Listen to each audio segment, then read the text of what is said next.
buff turkey. Did you hear that sound? I felt a great disturbance in the force.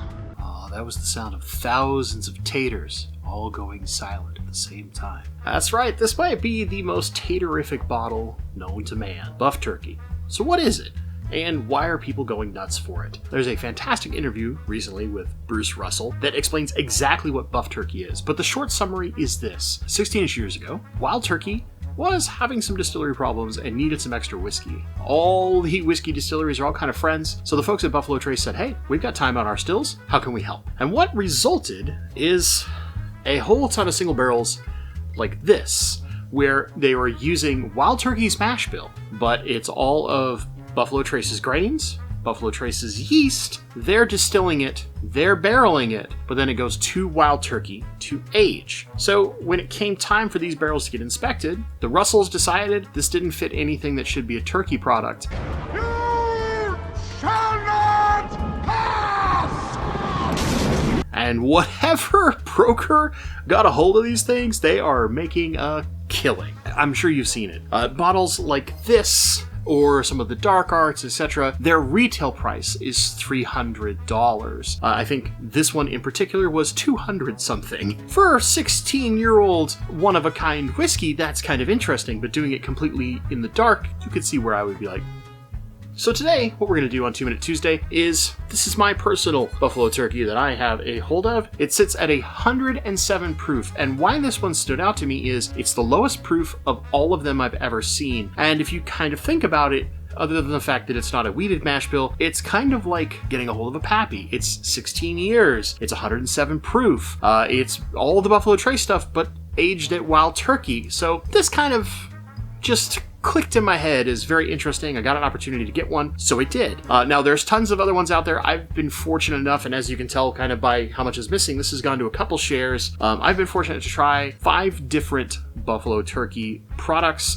Another Elkwood, one, the Chasing Bourbon pick from Dark Arts, and a couple from Blendery. They're all different. They're all definitely single barrels. Let's do some notes on this, and I'll give you some of my observations, having tried that many Buffalo Turkeys already, with the opportunity to try a few more through a few of my friends. Pour for the taters. So you can see, color's pretty good, but for a 16-year-old whiskey, you would hope that we'd have a nice kind of traditional amberish bourbon color here. Getting a little bit of the mahogany going. As for viscosity, lots of little legs starting, but they're taking their sweet time, so good oiliness coming down the glass. Let's get on the nose. When you think about the history of what this is and how kind of interesting it is, mine in particular has a very Wild Turkey nose.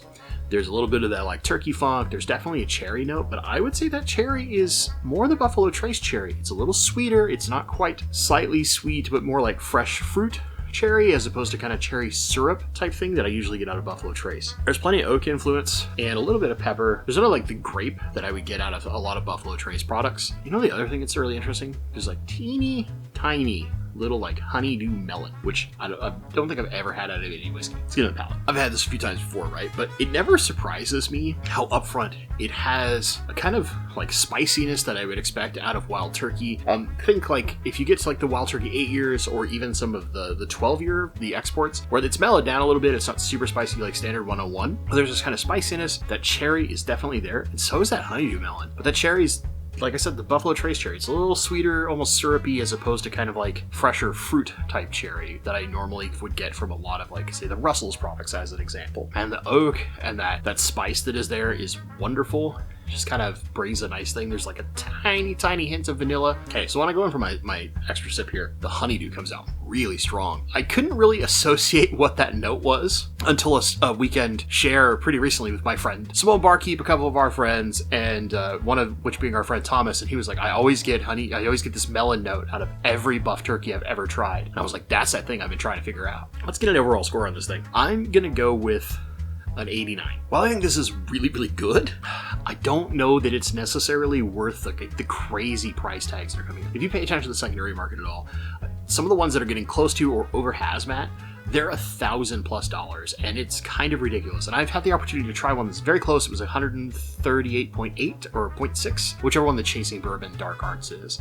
which it's a phenomenal pick, don't get me wrong, and big thanks to my friend Zach for letting me try that. But at its retail price was like 300 something, right? Because there's the retail plus the ships and all that kind of thing. And even at that, like, I think to myself very often, and this is something where not everybody might do this, but I try to think to myself about some of the like marquee products from either of these distilleries, and realistically, most recently, I'm thinking Russell's 15. Is this worth Russell's 15 money at MSRP? And too often I found myself saying no. Even with this one that I have that I think is super interesting because its proof is lower, this drinks so much like Wild Turkey product and less like a Buffalo Trace product. It's a lot spicier than most of the Buffalo Trace stuff ever gets for me, considering it's their grains, their yeast, etc. But it's really interesting how the mash bill and aging can have such a distinct difference on the flavor profile, and even at this age, right? I think if I were in my shoes to buy a second bottle, I would pass. Don't get me wrong.